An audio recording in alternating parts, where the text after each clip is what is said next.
I need to know that because I say that we do have.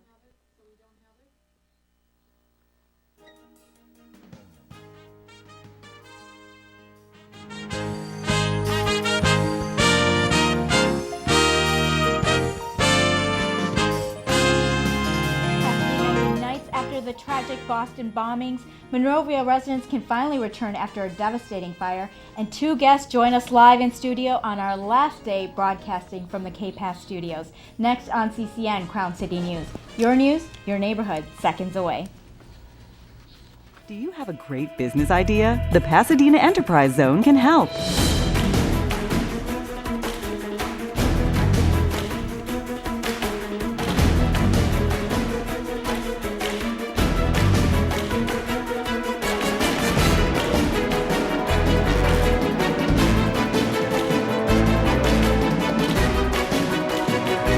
Pasadena Enterprise Zone, open for business.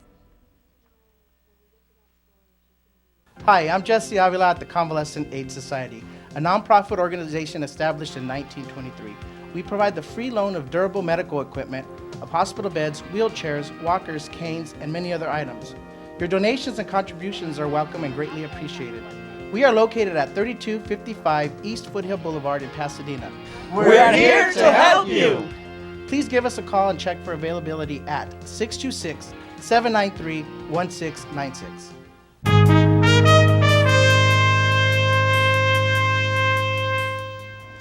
Hello everyone, thank you for watching CCN Crown City News, your neighborhood. I'm Sehnita Joshua Mattison. Our top story, last week's terrorist attack in Boston left the whole country on edge. With large cities like Los Angeles on heightened alert after the bombings, many local residents feared their own safety in an iconic city like Pasadena with its famous landmarks.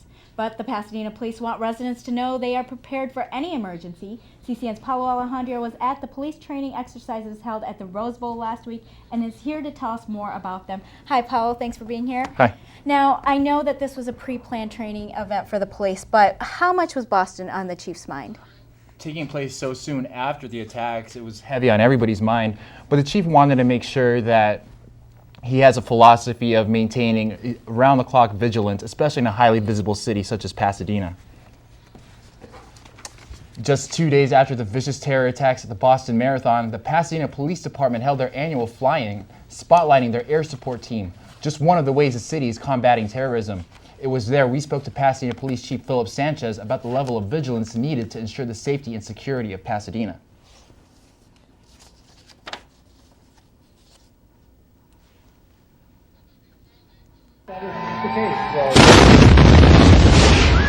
Like the rest of the nation, residents of Pasadena and the San Gabriel Valley were stunned by the tragic events that took place in Boston last week. With its world-class reputation and iconic landmarks, Pasadena stands alert as a possible target for a similar attack or statement. It's a possibility not lost on Pasadena Police Chief Philip Sanchez and the rest of his department. Days after the tragic events in Boston, we spoke to Chief Sanchez during a training exercise about how Pasadena's high visibility requires an ongoing high level of police vigilance. We're Pasadena. We have the Rose Bowl, we have the Rose Parade.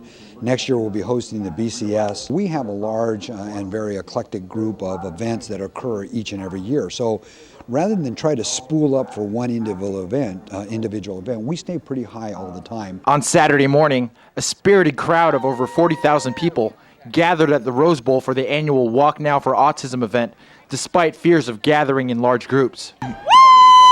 Walkathon participants we spoke to, most of whom sported team names on their shirts in tribute to loved ones affected by autism, vowed to overcome their apprehensions and vigorously support their cause. It was pretty scary. It definitely was on our minds, but we can't live in fear, and we are here to support a cause. Life goes on, and we have to continue living without fear and knowing that there is law enforcement protecting us and hyped up security, which is good. During the walk, we spoke to Lieutenant Randall Taylor of the PPD, one of the lead officers in charge of security during Saturday's event.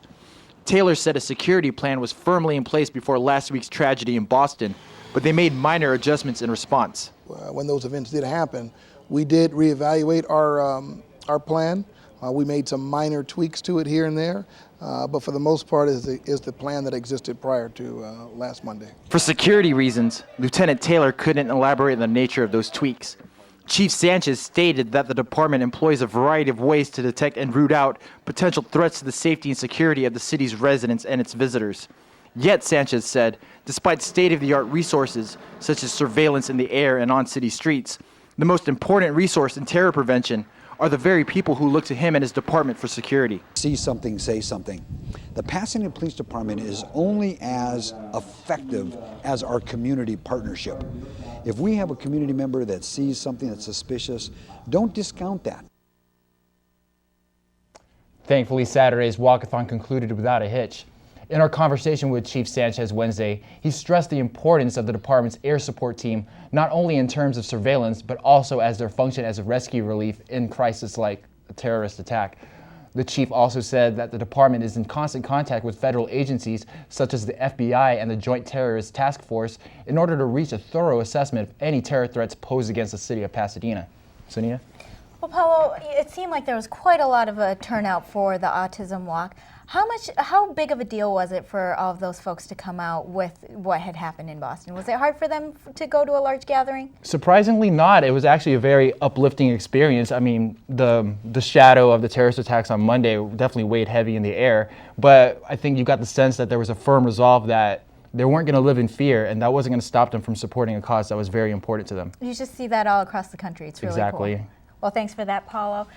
And like the walkathon participants, many who ran in the Boston Marathon last week got involved in the race to support causes and bring awareness to issues in which they believe. Later in the show, CCN's TK Trinidad will have more about the local residents who ran in the Boston Marathon. Now, here's a snapshot of some other stories you might have missed right here in the San Gabriel Valley. Monrovia's Mattison fire is now 85% contained, and all evacuated residents are allowed back in their homes. The fire broke out last Saturday morning at 322 North Madison Avenue, caused by a gardener's equipment.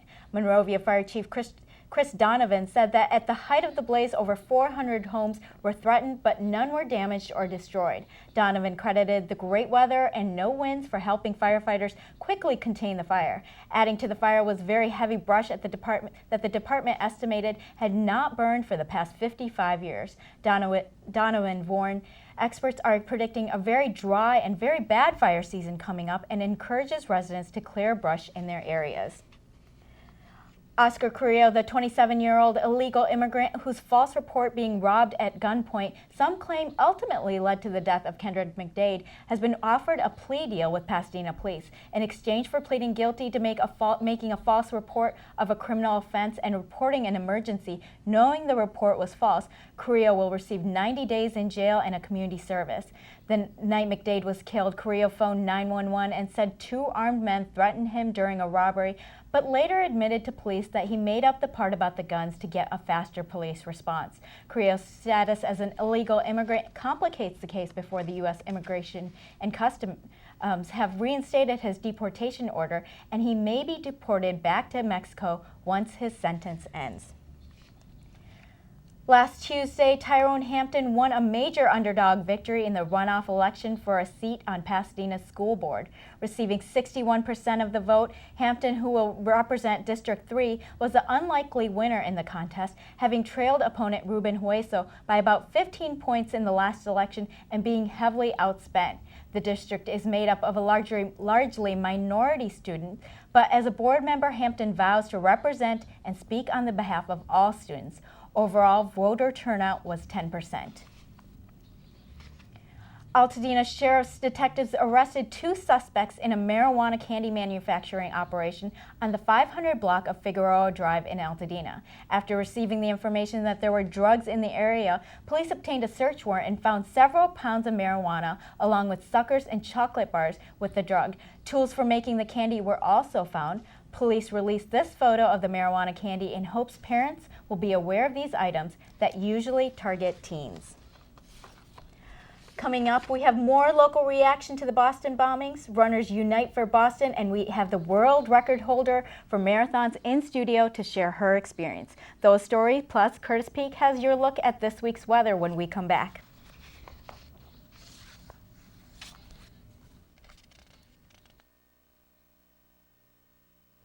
CCN Green Minute is brought to you by Southern California Edison. Hi, I'm Luna with CCN, and I'm here with Janetta Harris to give us some tips on how customers can save energy and money. Great. Thank you, Luna. First, I'd like to offer to our customers, if you're in the market for purchasing new appliances, please take a look at the Energy Star emblem that may be on them. You'll see two numbers on them. One number obviously is the purchase price of the appliance. The other number reflects how much energy they will actually save in a year. So make sure we look for those. We not only have them on appliances, but also electronic devices. And what kind of electronic devices, besides the refrigerators and the kitchen appliances, can customers look for? We all like computers, right? We all want those laptops. We need printers to get information out. So again, the Energy Star logo will be on those appliances or those electronic devices as well. We have a host of information, a lot of electronic and energy efficiency tips on sce.com/tips, or they can call into our call center at 800-736-4777. Thanks so much. I'm sure everyone appreciates those ways that they can save money and energy. This has been your Southern California Edison Green Minute. This CCN Green Minute is brought to you by Southern California Edison.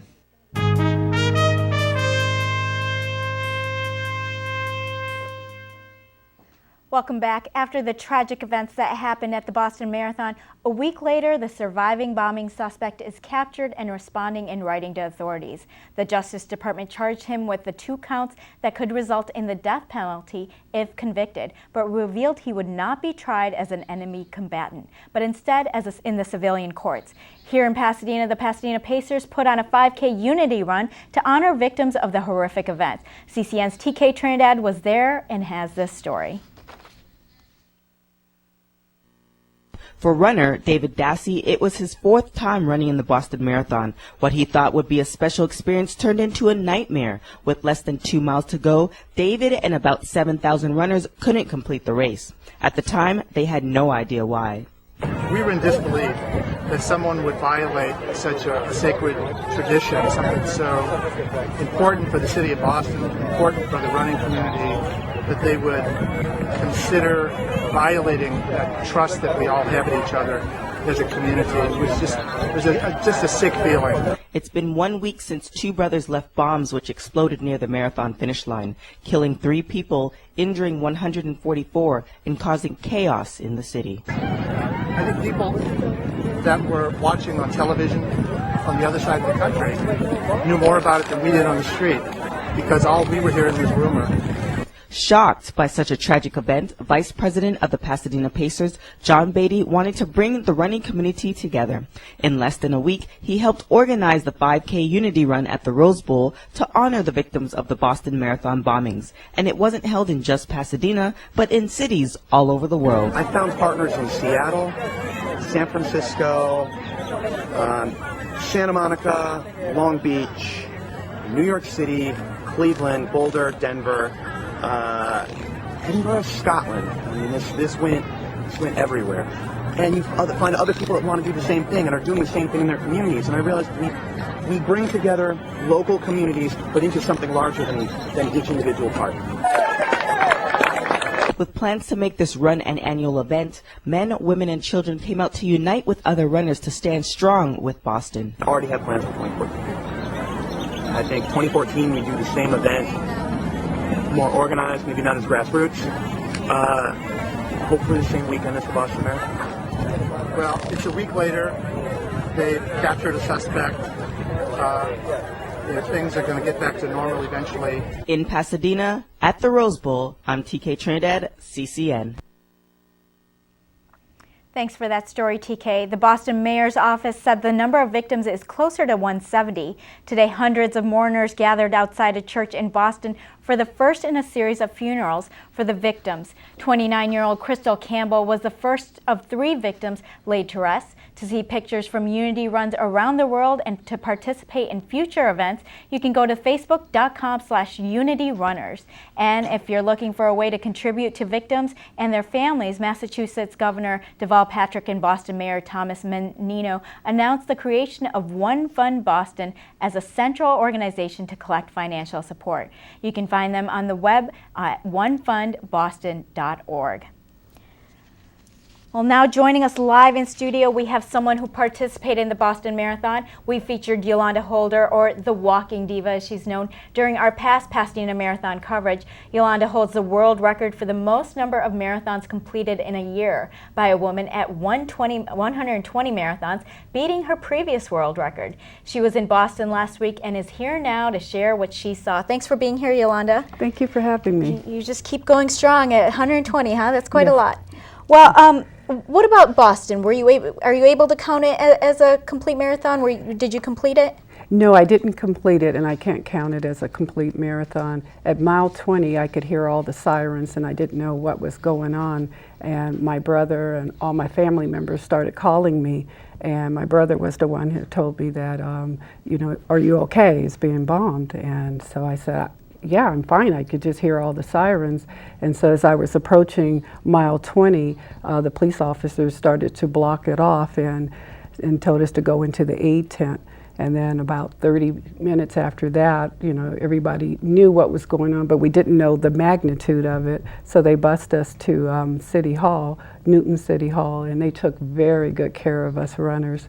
They fed us, just let us use the phone because my cell phone had died. That must have been a lot for them to organize, getting that kind of food available for everyone. I mean, they were well organized. If you see some of the pictures, I was smiling. I feel bad because I didn't know the magnitude. I knew that it was bombed and 2 people had died, but they took such good care of us that I felt so it wasn't chaos for you? It was not chaos at all. It was well organized. And when they gave them the approval to let us go back into the city, and my car was parked 2 miles from the finish line, and they gave us police escorts in the bus. It was amazing, well organized. So while you were running, as we were hearing in the previous video, it seemed like people outside of the marathon knew more about what was going on than you did.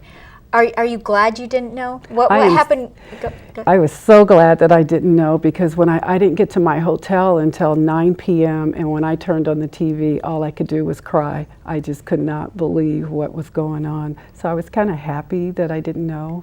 What does it feel like to have been like that close to something so horrific?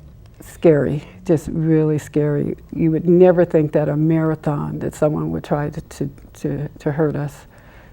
And and that's the surprising thing. I mean, we have a big event that our reporter Paulo had covered, and just but people are still going out, and I think that's the great thing, that it didn't deter people's spirit of, we're just going to keep continuing, because you never know. You never know. And I did on Saturday. I attempted a 100-miler, and I dropped down to the 100K. I did 66 miles. And oh, Yolanda, in honor of the just 66. Come on, that's quite a feat. Well, so you weren't in Boston during the lockdown time? No. Okay. Yeah. What's next? So you're saying this, obviously you went out on Saturday. What's next for you? Next for me is OC Marathon in 2 weeks on the 5th, May 5th. But I also have some amazing news to share, that I am one of 10 distant runners on a team called Run for Tomorrow, where we are running around the country. We're also attempting a Guinness World Record for the longest relay, and our purpose is to spread the news of healthy living and exercise. So I'm going for my 3rd Guinness. Well, you are a testament, because as I told you earlier, every time you come in, you look younger. So you're doing something pretty amazing. Thank you so much for coming here. And we also had a lot of pictures. You shared some, and also you had a photographer, a friend of yours, Dexter Emoto, who was right by the finish line. He has some amazing pictures. I'm not sure if we got all of them on. If there's any we missed, we'll put them on our website, because they're pretty fantastic to see that he was that close. But I just want to thank you again, and hopefully we'll see you again, because you keep going. Thank you for having me. Right. Well, I'm glad you were okay as well. To get more information on Run for Tomorrow, you can check out their website at r4t.org, and that's the number 4 there. Higher humidity helped firefighters quickly contain the Monrovia fire. Will mild weather continue for the week? CCN's meteorologist Curtis Peak is here to tell us what we have in store. So what do you think, Curtis? Is the weather going to help the firefighters completely extinguish the flames? The weather will definitely help the firefighters put the flames out, because we are going to see low-lying clouds and fog early morning that will begin to dissipate as the day does progress on. Around 9:30 or 10, we will see the sun pop out, and it will be that way for the rest of the week. And we do have a chance of drizzle, and we'll tell you all about that in our 7-day. As we take a look today, we had a high of 78 degrees. Our low tonight is going to be 55 degrees. We are well above average today. Normal is about 74 degrees, and tonight we will be 4 degrees above average, 51 degrees. As I said, we do have those low clouds and fog early morning, and we are going to have that chance of drizzle, which I'll tell you about later on in the forecast. But as you see, we are going to have a warm weekend, but it will be cloudy in the morning. But by the time the sun comes out, 10:30, 11 o'clock on Saturday and Sunday, absolutely gorgeous. So make your plans to go out and do whatever you need to do. As we take a look right now what's happening outside, we do have 72 degrees. Our winds are out of south-southwest at 7 miles per hour. Our sunrise tomorrow morning is going to be at 6:13. Our sunset will be at 7:29. Overnight lows for tonight, we are going to see 55 degrees here in Pasadena, and Arcadia and Monrovia, you both respectively, will come in at 52 degrees, and we are going to see 54 degrees in Alhambra. As we take a look at our highs for tomorrow, Pasadena, 77 degrees. We are going to have a warm day in West Covina, 79 degrees, but in Glendale, you will come in at 78. All right, here's our 7-day forecast. As I said, we do have a chance of drizzle. We are going to see that chance of drizzle on Thursday. We are going to see those low-lying clouds, that fog early morning. So that's when we will see that chance of drizzle, probably in the foothills of the mountains, because as I said, we do have that orographic lifting, and that orographic lifting means that those clouds and the fog are trying to make their way over the mountains, and they cannot do that unless they release that precipitation. Tomorrow, 77 degrees. Wednesday, we are going to see 73 degrees. Thursday, like I said, chance of drizzle. Friday, 72 degrees. Saturday and Sunday, 78 and 79 degrees. Morning clouds will begin to dissipate as 9:30, 10 o'clock, 11 o'clock at the latest, but look at Monday, 76 degrees. So we are going to see those low-lying clouds and fog, and that will help the firefighters extinguish that fire. Sehnita, back to you. All right, well, that's certainly good news. Thanks for that, Curtis. And cancer affects many Americans in some way, but the American Cancer Society is fighting back. Tamika Payne joins us in studio to tell us more next.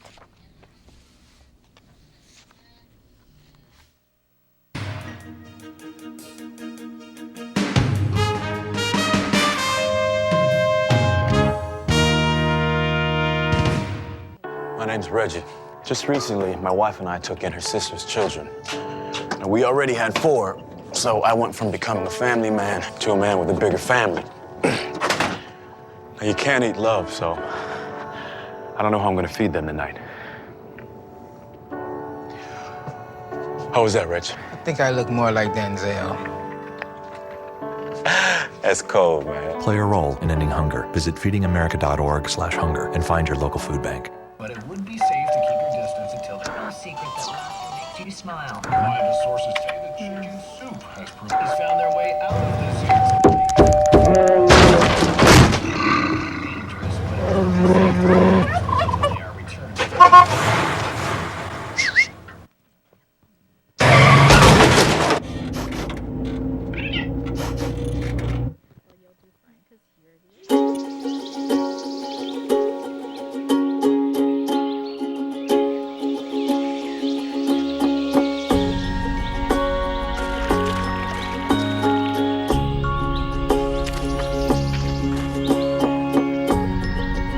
Getting closer to nature can get you closer to your family.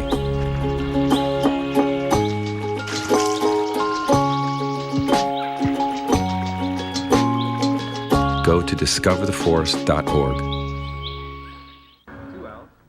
Welcome back. Most of us know someone affected by cancer, leaving many of us to feel helpless fighting the disease. But the American Cancer Society has a way for you to help fight back. They're looking for people to sign up for a long-term study to learn as much about cancers so that we can eventually eradicate them for future generations. To tell us more about the study and how you can get involved, Tamika Payne joins us in studio to tell us more. Thanks for being here, Tamika. Thank you. So what is this cancer prevention study and why is it important? The cancer prevention study, number 3, as this one is, will help us to better understand the genetic, behavioral, and environmental factors that may cause or prevent cancer. Another overarching goal is to our purpose is to eliminate cancer as a major health burden for future generations. Well, that's certainly a great goal that I'm sure a lot of us are behind. But so with this study, what is it involved? I know it's a long-term study. How long is it? It is. The enrollment process just takes a few minutes. As participants enroll, they appear at the site. They fill out a brief questionnaire that asks them questions about various lifestyle patterns, family history of cancer. Then they take a small waist measurement and also a small blood draw. After that, the study goes on for 20 years, so participants have to be committed for 20 years. It's quite a commitment, huh? It is a commitment. However, it's not that involved. There's just some follow-up questionnaires that come every couple of years. And then participants fill that information out, and it goes on for 20 years. So no blood draws regularly or anything? No, just the first just one? the first blood draw. Okay. Now, I know you're trying to reach a wide group of people. How important is diversity in making sure we're, kind of finding out how it affects all different types of people? Diversity is very important. Certainly, cancer doesn't discriminate. So in order to know the cancer risk among all populations, it's important to have a wide variety of racial and ethnic groups involved in the study. Okay. And what kinds of people who are you trying to go for in this study? To be eligible to enroll, you must be between the ages of 30 and 65 years old, male or female, and you have to have had no personal history of cancer. So does that mean personal to you or just even family history? Personal to you. Okay, so you just have to be cancer-free, but yes. if my mom had it, I can still do it? Yes, in fact, we encourage that. Okay, well, you might just see me sign up for that. We hope so. So what are things that you've learned from previous studies like this? This is, what, number 3, so were there 2 others like this? What did you learn? Yes, there were 2 very critical studies prior to this one, Cancer Prevention Studies 1 and 2. And those studies were very key in helping to link obesity and smoking to developing cancer. And so for this study, we hope to further our knowledge about the environmental and the behavioral and genetic factors that go into the causation and prevention of cancer. Now, I see so much with people who, even family and friends who've had cancer. Sometimes you have the people who are completely healthy, make all the right choices, don't, eat well, don't drink, don't smoke, and they still get cancer. Right. Is it kind of a myth that if you stay away from those things that you won't get cancer? That's a great question. I believe it is a myth. You may recall recently there was a former NFL player, Chris Draft, whose wife unfortunately passed away of lung cancer, and she never smoked. So certainly it's very important to have a research study like this so that we understand what goes into causes cancer, because it doesn't necessarily mean because you live a healthy lifestyle that it decreases your risk. So for some it might be those factors, for the others it's the genetic factors. And I mean, when it's genetically based, is there anything to prevent it then? Well, if it's genetically based, that's what we're trying to find out. So it's important for many people, a wide variety of populations, to enroll so that we have the population base to study. Okay, so you're obviously, how many people are you trying to get enrolled in this? Well, right now we're trying to enroll 300,000 people, and we're getting close, but we have a ways to go. So we're encouraging anyone who's eligible to enroll at a site. We have a variety of sites open throughout the Los Angeles area. There will be a couple of enrollment dates coming up over the next couple of weeks here in Pasadena. The first one will be on Wednesday, April 24th, and information for those dates can be found by visiting cps3la.org. Okay, and you have a phone number too? Yes, the phone number to make a reservation to enroll is 888-604-5888. Okay, great. And the 300,000, is that nationally or locally here in Los Angeles? That's nationally. Okay, because I was like, that's a pretty big number. That's a lot for Los Angeles. Okay, well, it sounds like a really important study, and people really need to seriously think about enrolling, because that's the only way we're going to be able to fight some of these cancers out there. Exactly. We're encouraging everyone who's eligible to enroll, and if they're not eligible personally, then to share it with someone else. Okay, well, we're certainly doing that here. Thanks for being here, Tamika. Thank you. Well, that's it for this newscast, and that's also it for our newscast at this studio. As you know, Pasadena Media is moving, so the studio will be closing during the transition. Although we'll take a week off, we'll return again as we find a new studio space. Please reach out to us if you would like to support this newscast to continue and grow. We'd also love to hear from you with news tips and community news at crowncitynews.com. You can also find us on Facebook and Twitter to keep updated on the latest. For this newscast, thanks to Yolanda Holder and Tamika Payne for joining us in studio. Thanks to all of our sponsors, including Southern California Edison, Wink Marketing, Dr. Fareed Zarif, and the Pasadena Enterprise Center office building with available space. Thanks also to the CCN crew. They make this show possible. And finally, we thank you for watching CCN Crown City News. Join us each week as we cover the news in Pasadena and the San Gabriel Valley. For all of us here at CCN, I'm Sehnita Joshua Mattison. Have a great week, and we will see you again.